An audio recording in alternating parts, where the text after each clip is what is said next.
In their apartment, a teacher and her lawyer boyfriend Paul are having sexual relations. It's not fun for Anna, who appears to be happier. And as she's taking a shower, she jumps in and Paul and Anna start talking about their relationship. Despite her claims to be happy, he wonders if she is truly content. After her altercation with Paul in the morning, Anna is visibly depressed and anxious, and it shows in her work. She takes her medication, keeps working, and observes that the lights in the hallway are going out one by one. As she is struck by lightning and rushes toward the doors, the entire hallway suddenly appears. Through the darkness when Jack comes and turns on the lights after, Anna gets so scared that she almost screams. It tries to take more pills after she breaks up with Jack, but the box is empty. She then proceeds to the pharmacy's front to get more. When she gets to the funeral, she spots a hair salon and dyes her hair red. Elliot is talking to his wife while standing close to the body. Anna approaches the body and strikes up a conversation with a woman who turns out to be her former piano instructor. While Elliot watches her and becomes interested in her. I trick her a little while she's examining the body. That evening, Elliot keeps trying to creep her out the window, so she's shocked to see her piano teacher leave the funeral and head to her car. Paul and Anna are going on a date, and he wants to surprise her by making a proposal. Paul then goes on to describe how his employers extended an offer to him to take a new job. I'm going to start believing that he's ending things with her. Paul doesn't even get the chance to make a proposal if you get into a fight. He chases after her, but she's so upset that she turns on her car, puts on some metal music, and drives into the night and into the rain. Instead of making an effort to drive safely, she doesn't seem to care that a big truck is passing next to her. The next thing she does is pick up a phone call. We are aware that she is in Elliot's funeral home's basement, where she is laying on an embalming table, sporting a short red dress and a bruise on her head. She is abruptly awakened by the enigmatic funeral director, who informs her that she has been in a car accident and is now officially deceased. He also begins to coach her and cut her clothes. She is not convinced by him.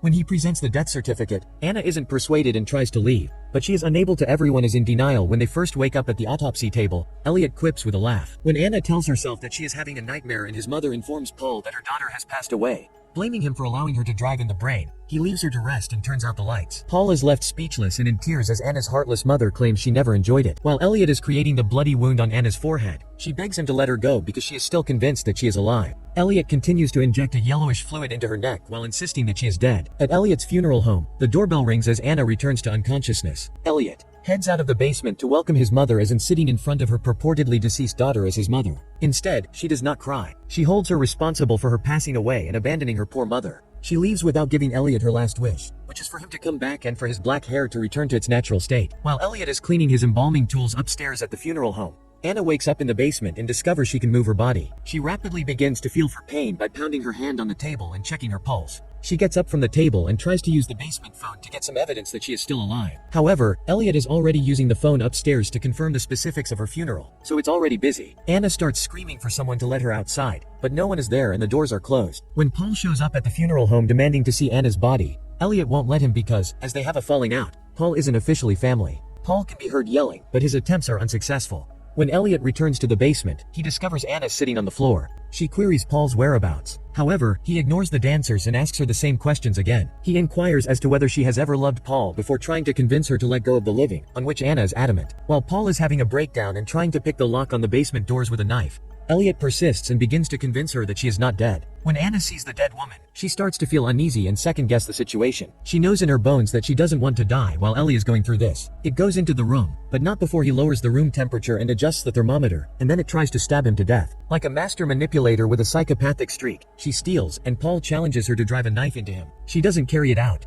Paul then begins to explain how, as he speaks with the dead, he was able to communicate with her, helping them transition as his responsibility. He informs her. Anna gets depressed and eventually collapses onto the table as he begins to yell at her, wondering why she keeps saying she's alive when she didn't have a particularly remarkable life to begin with. When she awakens, Ms. Whitehall is standing in front of her. The elderly woman is combing her unready hair and has changed into a black outfit. Anna suddenly finds herself standing in front of a dark metallic door that opens from the corner. The door closes and Anna finds herself in a mysterious dark world with blue lights. She slowly puts her hand in the darkness when all of a sudden another pale hand grabs her and drags her inside. From the shadows, a small, wounded girl appears and tells Anna that she is disappointed in her. The girl also claims to be herself and suggests that Anna would be better off dead. When Anna goes back to the embalming table and awakens, this vision turns out to have been a dream. Rising in a fit of rage, she hurls everything off the shelves while howling above the basement. As Elliot is finishing up the decorations and getting ready for his Whitehall funeral, Jack approaches him and asks when Anna's funeral will take place. Elliot is intrigued by the child, but decides to go because when he gets to the basement and sees everything broken, he starts yelling. Anna asks why she pushed everything off the shelves, but instead of receiving an answer, he finds her in a state of shock, not knowing if she is dead. As this is going on, Paul is in his apartment washing his face when out of nowhere, a naked woman approaches him, ripping her heart from her chest. He wakes up and sees that the doll he took from the car is moving its head in his direction in the funeral home as he screams, her torso bleeding and exposed. Holmes's seller Elliot brings the funeral gown that Anna's mother made, declaring that she isn't prepared to pass away just yet. Anna tries to strike up a conversation with Elliot. In the process, though, she steals his keys, and after he leaves, she tries to open the basement doors. However, Elliot discovers his keys are missing shortly after he drives off in his car. At the same moment, he dashes back to the house. Lucky for her, Anna rushes back to the kitchen as soon as she opens the front door. Sadly, he doesn't see her. The keys are left in the door by her. Since Elliot doesn't suspect that any of the other doors are locked, there is nowhere else to go. Up until he hears noises, she has fled. He then chooses to look through the room. As Elliot is silently searching the house for her, Anna grabs a knife from the kitchen and runs around, hoping to find a way out. She finds a phone and tries to call Paul Elliot, who hangs up after she starts talking and asking for assistance because he believes it's a joke. Elliot discovers Anna while holding the phone, persuading her that she has passed away by saying, "You people always need proof." When he shows her the mirror, she notices how pale she is and begins to believe that she is actually dead. Jack notices that outside through the window.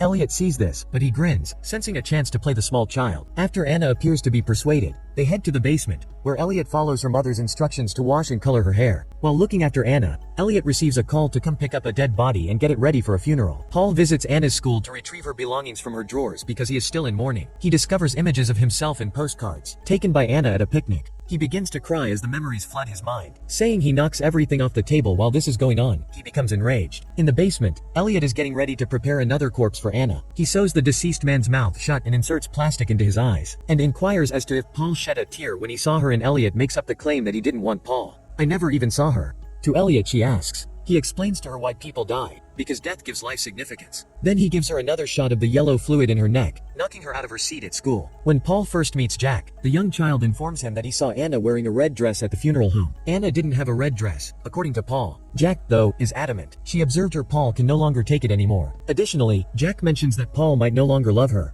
In the funeral home, he gives the kid a hard slap. The strange Elliot is examining the images. He begins to speak with the bodies he takes from them. Abruptly, when the policeman shows up at his door, he becomes alarmed after spotting a squad car in front of his residence. He requested to view the corpse. Elliot retreats as if formulating a way out, only to discover that the policeman is the one in the nude, lifeless bodies. The policeman sees Anna's body as he looks at his brother Elliot, who sighs with relief and leads him to the basement. Even though she is unconscious, her head moves a little. When Elliot leaves, the policeman asks him to spend some time alone with his brother before moving toward Anna's body. Elliot appears to be suspicious that she is still alive, but all he wanted was to touch her. As the policeman touches Anna, he re-enters the basement, perplexed by what he had just witnessed. This makes Elliot angry. As he visits the funeral home, Jack doesn't give up on his suspicions. Once more, when Elliot arrives, he scares the child by telling him that Jack has a gift that draws the dead to him, just like Lazarus did when he raised Jesus while driving. The child moves toward the new body. Paul notices a red dress that resembles the one Jack mentioned. Recalling that Anna did wear a red dress, he makes a hasty trip to the funeral home. Paul clarifies that the boys are free when he is informed by Jack that he saw her through the window. Chen is a funeral home visitor who has a creative mind. Paul loses it and storms into the house, calling Hannah's name as he rushes toward the basement. Hannah wakes up at that precise moment, but she doesn't react because she now thinks she's dead. Paul departs and approaches the police immediately with a demand. When the police search the funeral home, they don't believe he's a grieving man and don't take him seriously. Elliot is getting Anna ready for the funeral while she is seated at the table. She begins by lying when she opens up. Leah talks about her regrets and her desire for a different life. She lived a routine up until Elliot asked her, never really allowing herself to fall in love because she was taught as a child that love could only be harmful. What could have improved her quality of life? Elliot becomes irate and begins to doubt her life and her relationship with Paul when she responds that all she wants is to be happy. Elliot then laughed as he opened the door, telling her to go and giving her another chance. But Anna experiences a terrifying hallucination and remains in the doorway without moving. When they return to the table where Elliot is completing his funeral arrangements later, it seems as though he is demonstrating the idea that people are more afraid of life than they are of death. He heads to the graveyard to retrieve the hole for Anna, but Jack shows up out of the blue. The youngster wants to take lessons from Elliot. He then seeks Elliot's advice, after which he shares his life philosophy. He claims to be able to see bodies, which are individuals who are not necessarily dead, but rather roam the world aimlessly and worsen people's lot in life. He informs Jack that he has no other option and that this is his obligation. The following morning, before getting the injection, Anna is waiting for the last funeral arrangements to be made while seated in her box. She asks Elliot to take one more look at herself in the mirror. When she releases her breath and sees it condense on the glass, he has been lying and manipulating her from the beginning. He hands her the mirror. Elliot gives her an injection despite her protests, and after she falls asleep, the funeral director snaps a photo of her. Everyone at the funeral, including Anna's mother Paul, is crying. Paul gives her a kiss and leaves the engagement ring on her fingers. He begins to weep gradually as he realizes how cold your body is and that she is truly dead. Elliot does not want to take a chance on someone discovering the truth. When everyone has left, he swiftly shuts the box and hangs Anna's photo on the wall next to hundreds of other photos. All of the people he killed and lied to in the interim gained consciousness while they were buried alive. During the funeral dinner, she punches the box lid and screams, but no one can hear her. Paul becomes agitated and inebriated. He confronts Elliot about Anna's death because he still finds it hard to believe. Rather than offering consolation, Elliot challenges him to see if Anna is still alive, stating that he doesn't have much time left. Paul hastily leaves the meal and heads toward the cemetery, while Jack buries the baby chicken alive in a box, telling the little bird that it's better this way because Paul is driving carelessly and talking to himself in the grave. Paul notices that she is shouting in the closed box and is running out of breath. The funeral director waits in his car with Jack and plays classical music. The child asks whether it's over, and Anne Elliot confirms that Paul runs toward the grave and begins to dig it up. The ambulance follows him, but they both continue to drive on the same route. When she wakes up, Paul discovers that he is dreaming and that Elliot is standing over him at the embalming table, severing his bloody shirt. He takes an out-of-the-box kiss on her, similar to how he treated Anna. He also begins to persuade Paul that he has passed away. Paul objects as he tells him that he never made it to the cemetery due to a car accident. Jack shows up and watches the entire procedure. At the end, Elliot gives Paul an embalming trocar injection, causing the new victim to scream in agony.